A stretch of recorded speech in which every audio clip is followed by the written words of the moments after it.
Shalom, selamat pagi, selamat hari Minggu, Bapak Ibu Saudara yang dikasihi Tuhan Yesus Kristus. Selamat kita berjumpa kembali dalam renungan pada pagi hari ini.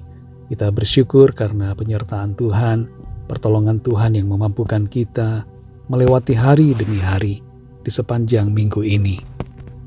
Sebelum kita mendengarkan renungan firman Tuhan, mari kita berdoa. Bapa kami yang di sorga, Bapa dalam nama Tuhan Yesus Kristus, kami bersyukur untuk berkat kemurahan-Mu, penyertaan-Mu sampai pada saat ini.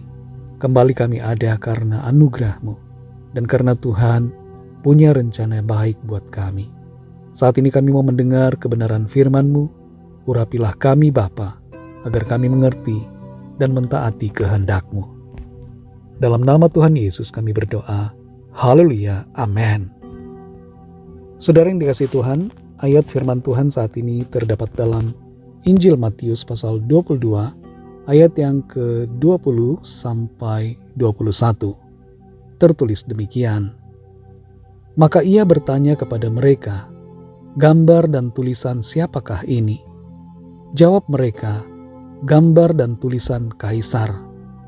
Lalu kata Yesus kepada mereka, berikanlah kepada Kaisar apa yang wajib kamu berikan kepada Kaisar, dan kepada Allah apa yang wajib kamu berikan kepada Allah.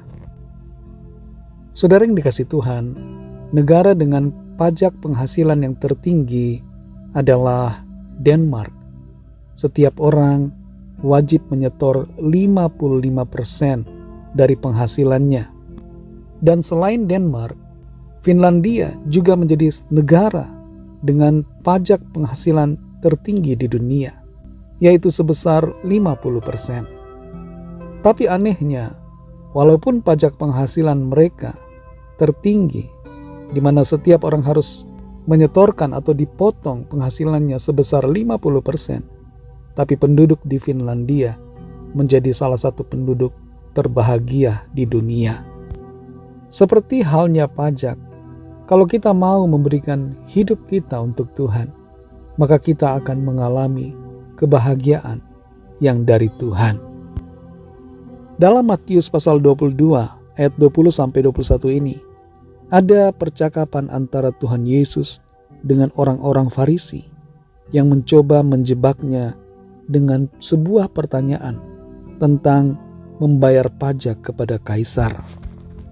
Mereka ingin menjebak Tuhan Yesus supaya dapat menuduh dan menghakiminya.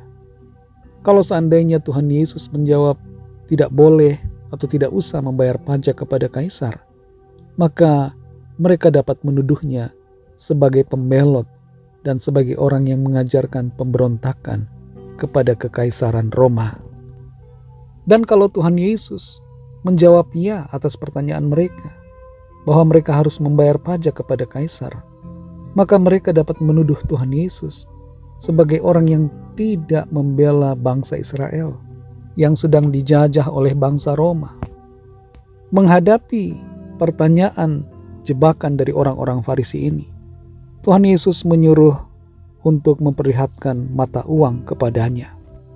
Tuhan Yesus menyuruh membawa 1 dinar kepadanya.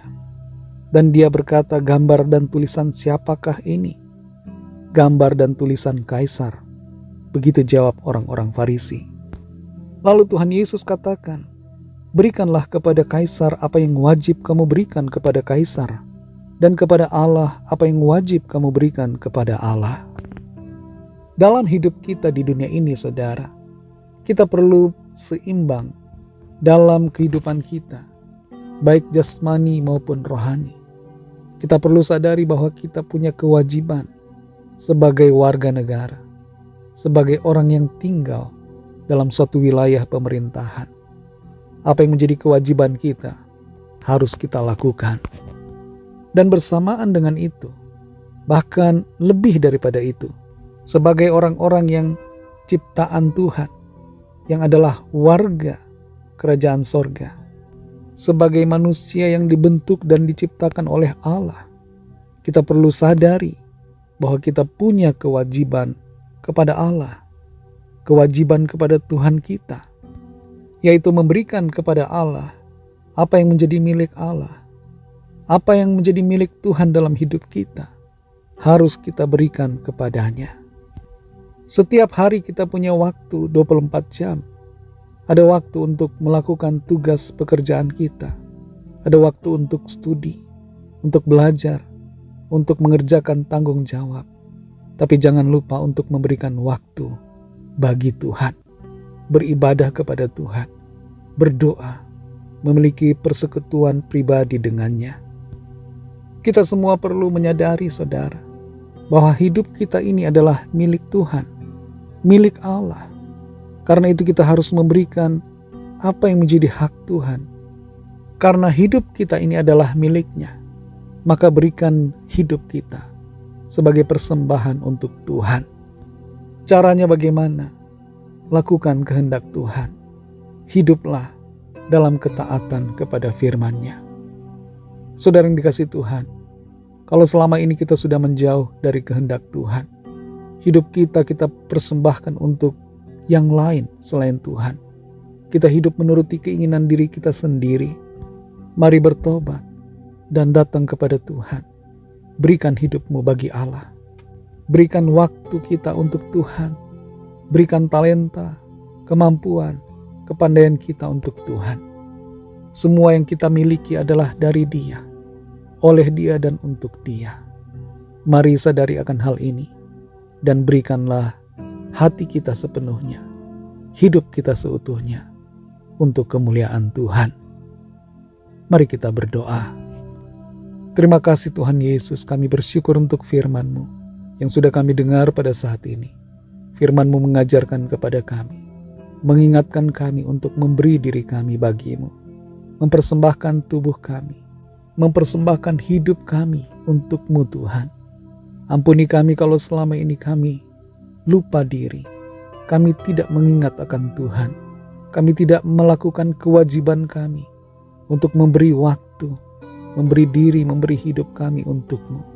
Ampunilah kami, pimpinlah kami Roh Kudus, pimpin kami Tuhan untuk berjalan di dalam kebenaran-Mu, melakukan kehendak-Mu, setia dan mengasihi-Mu. Terima kasih untuk firman-Mu.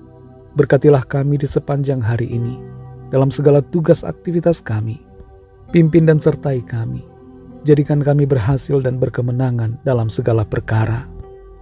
Kami berdoa bagi yang sakit dan yang sedang dalam pergumulan. Lawatlah ya Tuhan. Nyatakan kuasa, kemenangan, mujizat-Mu bagi setiap kami. Kami serahkan semua ke dalam tangan kasih-Mu. Dalam nama-Mu yang kudus, nama Tuhan Yesus Kristus, kami sudah berdoa dan mengucap syukur. Haleluya. Mari sama-sama kita berdoa doa Bapa kami. Bapa kami yang di sorga, dikuduskanlah nama-Mu, datanglah kerajaan-Mu, jadilah kehendak-Mu di bumi seperti di sorga. Berikanlah kami pada hari ini makanan kami yang secukupnya, dan ampunilah kami akan kesalahan kami, seperti kami juga mengampuni orang yang bersalah kepada kami. Dan janganlah membawa kami ke dalam pencobaan, tetapi lepaskanlah kami daripada yang jahat.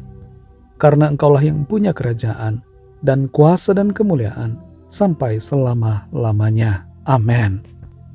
Terimalah berkat Tuhan. Tuhan memberkati engkau dan melindungi engkau. Tuhan menyinari engkau dengan wajah-Nya dan memberikan kasih karunia. Tuhan menghadapkan wajah-Nya kepadamu dan memberikan damai sejahtera. Berkat dan anugerah dari Allah Bapa, kasih karunia dari Tuhan Yesus Kristus, dalam persekutuan dengan Roh Kudus, menyertai kita semua, sekarang ini dan sampai Maranatha Tuhan Yesus datang kembali, dan bahkan sampai selama-lamanya. Dalam berkat nama Tuhan Yesus Kristus, haleluya, amin. Puji Tuhan, saudara yang dikasihi Tuhan, saya percaya firman Tuhan menjadi berkat dan kekuatan buat saudara semua, dan Roh Kudus akan menolong saudara untuk lebih lagi memahami kebenaran firman Tuhan dan hidup dalam kemenangan. Tuhan Yesus memberkati saudara semua. Selamat beraktivitas dan sampai jumpa dalam renungan yang berikutnya. Haleluya.